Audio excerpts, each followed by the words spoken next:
विष्णू भगवान की जय।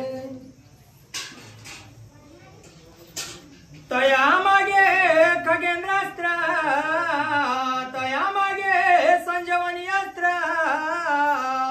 मग प्रेरी इंद्रास्त्र, ते जाऊन या झगटले। विद्येची देवता असणारी श्री गणेशा यांच्या श्री साष्टांग दंडवत आणि समोर बसलेले सर्व ज्ञानवृद्ध, वयवृद्ध आणि तपवृद्ध यांच्या चरणी श्री साष्टांग दंडवत आणि कथेला प्रारंभ। या ठिकाणी जे काही महादेवाचे अस्तर, जे काही गण आहेत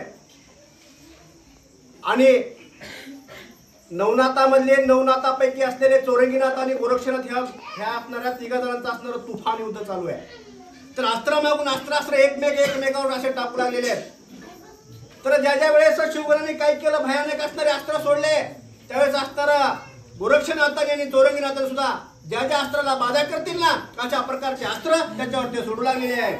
विभक्तास्त्र देवास्त्र कठीण ती जगतती त्वरे करुणा, ऐशास्त्र परिपूर्ण गणास्त्र ते भंगिती।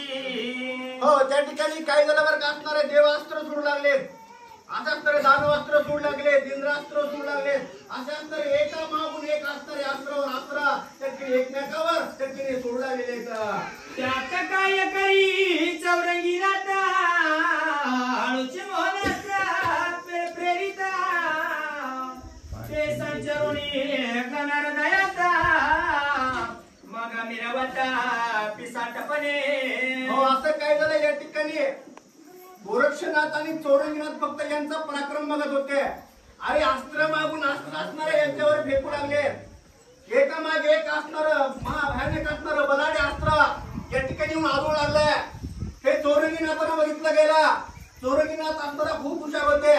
चौरंगीनाथाने काय केलं, मोहन नावाचं एक अस्त्र आहे, त्या मोहन नावाचा अस्त्राचा प्रयोग त्यांनी केला आणि प्रयोग केल्याच्या नंतर ते अस्त्र आहे ना, ते अस्त्र जे काही महादेवाचे जे काही शिवगण आहेत ना, त्या शिवगणावर त्यांनी आपल्या अस्त्राचा जप केलेला आहे आणि ते शिवगणावर अस्त्र फेकलं आणि फेकल्याच्या नंतर बरं का त्या शिवगणाची अवस्था काय झालेली आहे, सर्वांशी नाही देहबाना, तेने कळवाले कोण कार्य लागू नये, पिशाच वृत्ती भ्रमतरानरा व्यक्ता फिरते झाले।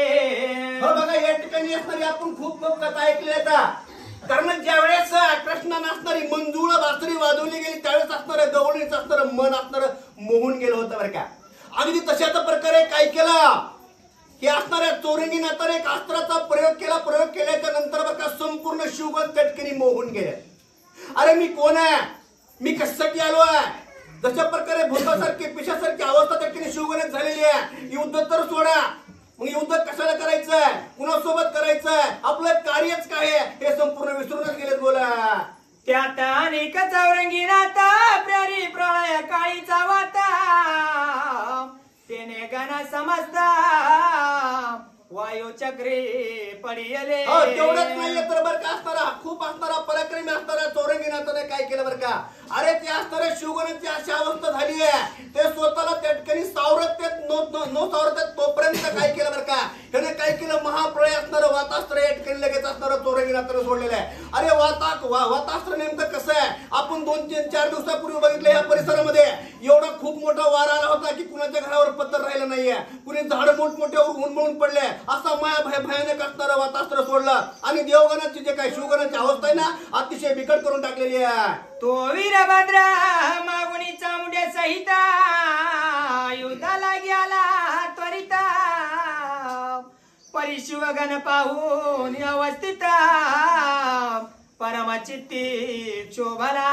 हो, या ठिकाणी काय झालं, तो असणारा बरं का संपूर्ण असणारा नायक शिवगणाचा असणारा नायक जो काय वीरभद्र आहे, त्याने अगोदर सांगितलं होतं की सैन्याला पाठवलं होतं, जे काही किरकोळ सैन्य त्या सैन्याला पाठवलं होतं की तुम्ही या ठिकाणी पुढे जा, युद्ध करा, युद्धाची तयारी करा, जर काही तुमचा पराभव झाला तर मी पाठीमागून येतो। त्या नियमाप्रमाणे काय केलं, तो असणारा वीरभद्र आपली जे काही असणारी जे काही सैन्य आहे युद्धाला जाण्यासाठी त्यानं सज्ज केले तो आलेला आहे. त्यानं बघितलं गेलं अरे माझ्या शिवगणाची अवस्था काय झाली आहे. बघितल्यानंतर त्याला अतिशय क्रोध आला आणि आता वीरभद्र पुढे काय करतोय. मग